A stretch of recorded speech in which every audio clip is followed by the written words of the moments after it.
Hi ಎಲ್ಲ big boss ಲವರ್ಸಿಗೆ ನನ್ನ ಕಡೆಯಿಂದ ಬಿಗ್ ಬಾಸ್ ಕನ್ನಡ ಸೀಸನ್ 12 ನ ವಿನ್ನರ್ ಆದಂತಹ ಗಿಲ್ಲಿ ನಟ ಅವರು ನಿಮ್ಮೆಲ್ಲರಿಗೂ ಗೊತ್ತಿದೆ. ಗಿಲ್ಲಿ ನಟ ಅಂದ ತಕ್ಷಣನೇ ಫ್ಯಾನ್ಸ್ಗಳು, ಗಿಲ್ಲಿ ನಟ ಮತ್ತು ಕಾವ್ಯ ಅವರಿಗಿರುವಂತಹ ಫ್ಯಾನ್ಸ್ಗಳು. ನಾನು ಈಗ ಏನೋ ಒಂದು ವಿಡಿಯೋ ನೋಡಿದೆ ಸುಮ್ಮನೆ.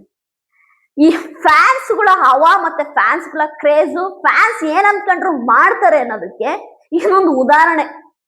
ನಿಜವಾಗ್ಲೂ ಇದೊಂದು ಬೆಸ್ಟ್ ಎಕ್ಸಾಂಪಲ್. ಯಾಕೆಂದ್ರೆ ಫ್ಯಾನ್ಸ್ ಏನ್ ಬೇಕಾದ್ರೂ ಮಾಡ್ತಾರೆ ಅನ್ನೋದಕ್ಕೆ ಇದೊಂದು ಬೆಸ್ಟ್ ಉದಾಹರಣೆ. ಯಾಕೆ ಅಂತಂದ್ರೆ ನಿಮ್ಮೆಲ್ಲರಿಗೂ ಗೊತ್ತು, ನಮ್ಮ ಗಿಲ್ಲಿ ಅವರು ಒಂದು ಸಿನಿಮಾ ಮಾಡ್ತಾ ಇದ್ರೆ ಪಳಾರ್ ಸಿನಿಮಾಗೆ. ಆ ಸಿನಿಮಾದ ಹೀರೋಯಿನ್ ಕೂಡ ರಿವೀಲ್ ಆಗಿಲ್ಲ. ಎಲ್ಲಾರು ನಾವು ಕೂಡ ನಾನಾ ಹೀರೋಯಿನ್ಗಳು ಹೇಳುದು ಆಯ್ತಾ, ಅದ್ರ ಜೊತೆಗೆ ಆಯ್ತಾ ಕಾವ್ಯ ಹೀರೋಯಿನ್ ಅಂತಂದು ಕೊನೆಗೆ ಅದು ಆಗ್ಲಿಲ್ಲ. ಓಕೆ ಅಪ್ಪ, ನಿನ್ ಪಳಾರ್ ಸಿನಿಮಾಗೆ ಯಾರ್ ಬೇಕಾದ್ರೂ ಹೀರೋಯಿನ್ ಆಗ್ಲಿ ಅಂತೇಳಿ ಬಿಟ್ಟಾಕ್ಬಿಟ್ಟಿದ್ವಿ. ಬಟ್ ಈಗ ಬಂದಿರುವ ಒಂದು ಅಪ್ಡೇಟ್ ಏನು ಅಂತಂದ್ರೆ, ಪಳಾರ್ ಸಿನಿಮಾದ ನಿರ್ದೇಶಕರು, ನಿಮ್ಮೆಲ್ಲರಿಗೂ ಗೊತ್ತು, ಪಳಾರ್ ಸಿನಿಮಾದ ನಿರ್ದೇಶಕರು ಒಂದು ಕಾರಲ್ಲಿ ಹೋಗ್ತಿರುವಾಗ ಅವರು ಒಬ್ರು ಇಂಟರ್ವ್ಯೂ ಮಾಡ್ತಾ ಇದ್ದಾರೆ. ಅವರು ಕೇಳುವಂತ ಕೆಲವಷ್ಟು ಪ್ರಶ್ನೆಗಳಿಗೆ ಪಳಾರ್ ಸಿನಿಮಾದ ನಿರ್ದೇಶಕರು ಆನ್ಸರ್ ಮಾಡ್ತಾರೆ. ಅಂದ್ರೆ ಸರ್, ಎಲ್ಲಾ ತುಂಬಾ ಜನ ಗಿಲ್ಲಿಗೆ ಹೀರೋಯಿನ್ ಆಗಿ ಕಾವ್ಯ ಅಂದ್ರು, ಯಾಕೆ ಸರ್ ಇನ್ನು ಪಳಾರ್ ಸಿನಿಮಾದ ಹೀರೋಯಿನ್ ರಿವೀಲ್ ಮಾಡ್ತಾ ಇಲ್ಲ, ಹಂಗಾದ್ರೆ ಪಳಾರ್ ಸಿನಿಮಾದಲ್ಲಿ ಕಾವ್ಯ ಹೀರೋಯಿನ್ ಅಲ್ವಾ, ಹಾಗೆ ಹೀಗೆ ಅಂತ ಕೆಲವಷ್ಟು ಕ್ವಶನ್ಗಳು ಕೇಳ್ತಾರೆ ಆಯ್ತಾ.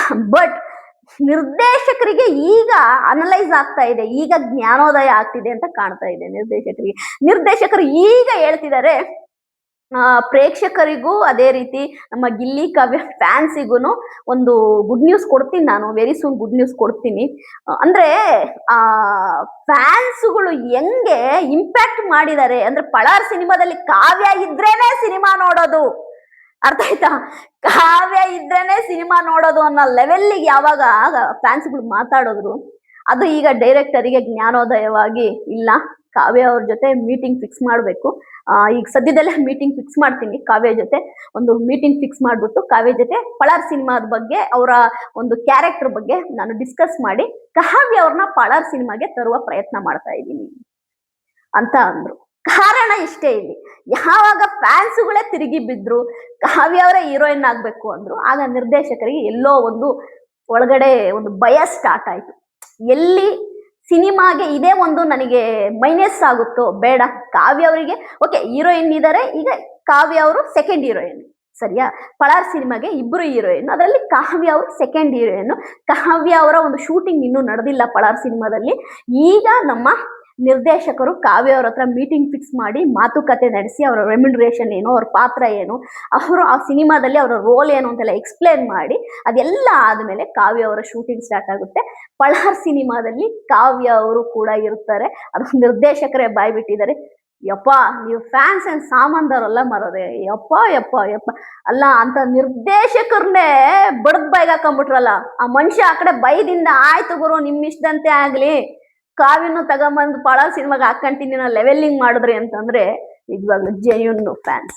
ಕಾವ್ಯ ಗಿಲ್ಲಿಗಿರೋರು ಜೆನ್ಯೂನ್ ಫ್ಯಾನ್ಸ್. ಅವ್ರು ನೋಡಿ, ಡೈರೆಕ್ಟರ್ನೇ ಒಪ್ಸಿ ಕಾವ್ಯನ ಪಳಾರ್ ಸಿನಿಮಾಗೆ ತರೋವಷ್ಟು ತಾಕತ್ತಿದೆಯಲ್ಲ ಫ್ಯಾನ್ಸಿಗೆ, ಸೂಪರ್. ಅದು ಯಾವ ಸೀಸನ್ ಅಲ್ಲೂ ನೋಡಿರ್ಲಿಲ್ಲ ನಾನು. ಆಯ್ತಾ, 11 ಸೀಸನ್ ನೋಡಿದೀನಿ, ಆದ್ರೆ 12ನೇ ಸೀಸನ್ ಅಲ್ಲಿ ಕಾವ್ಯ ಮತ್ತು ಗಿಲ್ಲಿಗಿರುವ ಫ್ಯಾನ್ಸ್ ಹೆಂಗಿದ್ದಾರೆ ಅಂದ್ರೆ, ಆ ಸಿನಿಮಾದ ಡೈರೆಕ್ಟರ್ಗೆ ಭಯಪಡಿಸ್ಬಿಟ್ಟಿದ್ದಾರೆ ಪಾಪ. ಅವರು ಈಗ ಇನ್ನು ಕಾವ್ಯನ ಹತ್ರ ಮೀಟಿಂಗ್ ಮಾಡಿ ಅವ್ರ ಸ್ಟೋರಿ ಎಲ್ಲ ಹೇಳಿ ಈಗ ಅವರು ತರ್ಬೇಕೀಗ ಪಳಾರ್ ಸಿನಿಮಾಗ ಅವ್ರನ್ನ, ಕಾವ್ಯ ಅವ್ರನ್ನ. ಅಂದ್ರೆ ಗಿಲ್ಲಿ ಮತ್ತು ಒಂದು ಹೀರೋಯಿನ್ ಇದ್ದಾರೆ, ಅವ್ರ ಜೊತೆಗೆ ನಮ್ಮ ಕಾವ್ಯ ಸೆಕೆಂಡ್ ಹೀರೋಯಿನ್ ಆಗಿ, ಸೆಕೆಂಡೋ ಫಸ್ಟೋ, ಬಟ್ ಫ್ಯಾನ್ಸಿಗೆ ಅದೆಲ್ಲ ಬೇಕಾಗಿಲ್ಲ, ಸೆಕೆಂಡೋ ಫಸ್ಟ್ ಕಾವ್ಯ ಗಿಲ್ಲಿ ಅವ್ರ ಜೊತೆ ಇರ್ಲೇಬೇಕು ಹೀರೋಯಿನ್ ಆಗಿ. ಅದನ್ನ ನಾವು ಸ್ಕ್ರೀನ್ ಮೇಲೆ ನೋಡ್ಬೇಕು, ಬಿಗ್ ಸ್ಕ್ರೀನ್ ಮೇಲೆ ನೋಡ್ಬೇಕು ನಾವು. ಇವಾಗ್ಲೂ ಗುಡ್. ನಾನು ಅದು ರ್ಯಾಂಡಮ್ ಆಗಿ, ನಾವೀಗೆಲ್ಲ ಬಿಗ್ ಬಾಸ್ ಅದು ಇದು ವಿಡಿಯೋ ಮಾಡ್ತಾ ಇರ್ತೀವಿ, ರ್ಯಾಂಡಮ್ ಆಗಿ ನೋಡ್ದೆ ಅಷ್ಟೇ. ರ್ಯಾಂಡಮ್ ಆಗಿ ನೋಡಿದ್ರೆ ಅವರು ನಿರ್ದೇಶಕರೇನೆ ಇವತ್ತು ಒಂದು ಅಪ್ಡೇಟ್ ಕೊಟ್ಟಿದ್ದಾರೆ ಅಂತಾನೆ ಹೇಳ್ಬೋದು. ಒಂದು ಬಾಯ್ ಬಿಟ್ಟು ಹೇಳ್ಬಿಟ್ಟಿದ್ದಾರೆ ಅತ್ಲಾಗಿ, ಗುರು ಸಾಕು, ನಿಮ್ದು ಕಾಟ ನಮ್ ಕೈಲಿ ತಡ್ಕೊಳಕ್ ಆಗ್ತಿಲ್ಲ, ನಿಮ್ಗೇನು ಗಿಲ್ಲಿಗೆ ಕಾವ್ಯ ತಾನೇ ಹೀರೋಯಿನ್ ಆಗ್ಬೇಕು, ಕಾವ್ಯನೇ ಕರ್ಕೊಂಬಂದು ಹೀರೋಯಿನ್ ಮಾಡ್ತೀವಿ, ನೀವೇನ್ ತಲೆ ಬಿಸಿ ಮಾಡ್ಕೋಬೇಡಿ ಅನ್ನೋದನ್ನ ನಮ್ಮ ಪಳಾರ್ ಸಿನಿಮಾದ ನಿರ್ದೇಶಕರೇ ಬಾಯ್ಬಿಟ್ಟಿದ್ದಾರೆ. ನಿಜವಾಗ್ಲೂ ನಾನು ಅದೇ ಯಾವಾಗ್ಲೂ ಹೇಳ್ತಿರ್ತೀನಿ ನೋಡಿ, ಈ ಲೋಕಲ್ ಫ್ಯಾನ್ಸ್ ಇದಾರಲ್ವಾ, ಈ ಲೋಕಲ್ ಫ್ಯಾನ್ಸ್ ನ ಎದುರಾಕಣಂಗೆ ಇಲ್ಲ.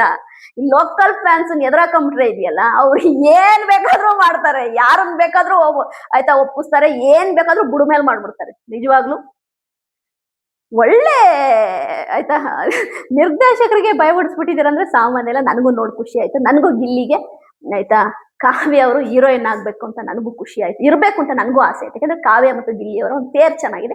ಅವರಿಬ್ರು ಪಳ ಸಿನಿಮಾದಲ್ಲಿ ಒಂದು ಹೀರೋಯಿನ್ ಆದ್ರೆ ತುಂಬಾ ಚೆನ್ನಾಗಿರುತ್ತೆ. ಅದೇ ರೀತಿ ನಾನು ಕಾವ್ಯ ಅವ್ರದ್ದು ಲೈವ್ ನೋಡಿದೆ ಇನ್ಸ್ಟಾಗ್ರಾಮ್ ಅಲ್ಲಿ ಮೊನ್ನೆ. ದಯವಿಟ್ಟು ನಾನು ಎಲ್ಲರಿಗೂ ಹೇಳೋದಷ್ಟೇನೆ ಆಯ್ತಾ, ಯಾಕೆ ನೆಗೆಟಿವ್ ಕಮೆಂಟ್, ನೀವು ನೆಗೆಟಿವ್ ಕಮೆಂಟ್ ಮಾಡೋದಲ್ದೇನೆ ಅವ್ರ ಫ್ಯಾಮಿಲಿ ಅವ್ರಿಗೆ ಫ್ರೆಂಡ್ಸಿಗೆಲ್ಲ ಯಾಕೆ ಟ್ಯಾಗ್ ಮಾಡ್ತೀರಾ? ನೀವು ಬಳಸೋ ಪದಗಳ ಮೇಲೆ ನಿಮಗೆ ಸ್ವಲ್ಪನಾದ್ರೂ ಹಿಡಿತಾ ಇರಲಿ. ಹೆಣ್ಮಕ್ಳು ಅನ್ನೋದು ಮನ್ಸಲ್ಲಿ ಇಟ್ಕೊಳ್ಳಿ. ನಿಮ್ಮ ಮನೇಲೂ ಕೂಡ ಹೆಣ್ಮಕ್ಳು ಇದ್ದಾರೆ. ಹೆಣ್ಮಕ್ಳು ಅಂತೇಳಿ ನೋಡ್ದಂಗೆ ನಿಮ್ಮ ಪದ ಬಳಕೆ ಹೆಂಗಿರುತ್ತೆ ಗೊತ್ತಾ? ಅಮ್ಮ, ಅಕ್ಕ ಅದೆಲ್ಲ ಸೇರ್ಸಿರ್ತೀರ. ನಾಚಿಕೆ ಆಗಲ್ಲ ನಿಮಗೆ? ನಿಮ್ಮ ಮನೇಲಿ ಹೆಣ್ಮಕ್ಳು ಇಲ್ವಾ ನಿಮಗೆ? ನಿಮ್ಮ ಮನೇಲಿ ಅಪ್ಪ ಅಮ್ಮ ಇಲ್ಲ, ನಿಮ್ಮ ಮನೇಲಿ ಅಕ್ಕ ತಂಗಿ ಇಲ್ಲ, ನಿಮ್ಮ ಅಮ್ಮನ್ಗೆ ಹೋಗಿ ಹೇಳಿ ಹಂಗಂತ. ನಾವು ಒಂದು ಹೆಣ್ಮಗಳಿಗೆ ಈ ತರ ಆಯ್ತಾ ಡಾಟ್ ಡಾಟ್ ಡಾಟ್ ಡಾಟ್ ನಾವು ಹಾಕಿದ್ದು ಕಮೆಂಟು ಅಂತ ಹೇಳಿ ಮಕ್ಕ್ಯಾಕ್ರು ಸುಗಿತಾರೆ. ನಿಜವಾಗ್ಲೂ ನನಗೆ ಕಾವ್ಯ ಅವ್ರದ್ದು ಲೈಫ್ ನೋಡಿ ನಂಗೆ ಬೇಜಾರಾಯ್ತು ನನಗೆ. ಯಾಕೆಂದ್ರೆ ಅವ್ರು ಎಷ್ಟು ಬೇಜಾರದಿಂದ ಹೇಳ್ತಾರೆ. ಅದರಿಂದ ನಿಮ್ಗೆ ಏನ್ ಸಿಗುತ್ತೆ? ಅದರಿಂದ ದುಡ್ಡು ಸಿಗುತ್ತಾ ನಿಮಗೆ? ಅದರಿಂದ ಏನಾದ್ರೂ ಸಿಗುತ್ತಾ? ನಿಮ್ಮ ಮನ್ಸಿಗೆ ನೆಮ್ಮದಿ ಸಿಗುತ್ತಾ? ಯಾಕೆ ಆ ತರ ಮಾಡ್ತೀರಂತ ಅವ್ರು ಎಷ್ಟು ನೊಂದ್ಕೊಂಡು ಹೇಳಿದ್ರು ಗೊತ್ತಾ ಕಾವ್ಯ ಅವರು? ನೆಗೆಟಿವ್ ನ ಮಾಡ್ಬೇಕು ಅಂತಾನೆ ಒಂದು ವರ್ಗ ಇದೆ. ಈ ತರ ಕೆಟ್ಟ ಕೆಟ್ಟ ಕೆಟ್ಟ ಕೆಟ್ಟ ಕಮೆಂಟ್ಗಳು ಹಾಕೋದು, ಅದ್ರಲ್ಲಿ ಎಲ್ಲ ಫೇಕ್ ಪ್ರೊಫೈಲ್ಗಳು ತೆಗೆದು ನೋಡಿದ್ರೆ ಅಲ್ಲಿ ಯಾವನು ಫಾಲೋವರು ಇರಲ್ಲ, ಫಾಲೋವಿಂಗು ಇರಲ್ಲ. ಒಟ್ಟಿಗೆ ಏನ್ ತಿಂತೀರಾ ಅಂತ. ನಿಮ್ ಮನೆಗಳಿಗೆ ಹೆಣ್ಮಕ್ಳುಗಳು ಇಲ್ವಾ ನಿಮಗೆ? ನಾನು ಆಕ್ಚುಲ್ ಆಗಿ ಲೈವ್ ಎಲ್ಲ ನೋಡಲ್ಲ. ನಮಗೆ ಅಷ್ಟು ಟೈಮು ಇರಲ್ಲ. ನಾನೇನೋ ರ್ಯಾಂಡಮ್ ಆಗಿ ನೋಡೋತಿಂಗ್ ನೋಡಿದ್ದು. ಕಾವ್ಯ ಅವ್ರು ಅಷ್ಟು ಬೇಜಾರ್ ಮಾಡ್ಕೊಂಡು ಹೇಳೋರು. ಅದು ನನಗೆ ತುಂಬಾನೇ ಬೇಜಾರಾಯ್ತು ನಿಜವಾಗ್ಲು. ಈಗ ಕಾವ್ಯ ಮತ್ತು ಗಿಲ್ಲಿ ಅವ್ರ ಫ್ಯಾನ್ಸು ಯಾರಿಗಾದ್ರೆ ನೆಗೆಟಿವ್ ಕಮೆಂಟ್ ಮಾಡಿದಾಗ ನಿಮಗೆ ಹೆಂಗ್ ಉರಿ ಬೀಳುತ್ತೆ ಅಲ್ವಾ? ಹೌದ್ ತಾನೆ? ನೀವು ಮಾಡಿದಾಗ ಅವರಿಗೂ ಉರಿಯುತ್ತೆ ತಾನೆ. ಅದಕ್ಕೆ ಅವರು ಏನ್ ಮಾಡ್ತಾರೆ, ನೀನು ಕೊಟ್ಟಿದ್ದನ್ನು ತಿರುಗಿಸಿ ನಿನಗೆ ಕೊಡ್ತಾರೆ ಅಷ್ಟೇ ಆಯ್ತಾ. ಈಗ ನೀವು ನೆಗೆಟಿವ್ ಕಮೆಂಟ್ ಹಾಕ್ತೀರಾ ಕಾವ್ಯಗ ಗಿಲ್ಲಿಗ, ತಿರುಗಿಸಿ ಇವ್ರು ಏನ್ ಮಾಡ್ತಾರೆ, ಕಾವ್ಯ ಮತ್ತೆ ಗಿಲ್ಲಿ ಫ್ಯಾನ್ಸ್ ಅದನ್ನ ರಿಟರ್ನ್ ನಿಮಗೆ ಕೊಡ್ತಾರೆ ಅಷ್ಟೇ. ದಯವಿಟ್ಟು ಯಾರು ನೆಗೆಟಿವ್ ಕಮೆಂಟ್ ಮಾಡಕ್ ಹೋಗ್ಬೇಡಿ.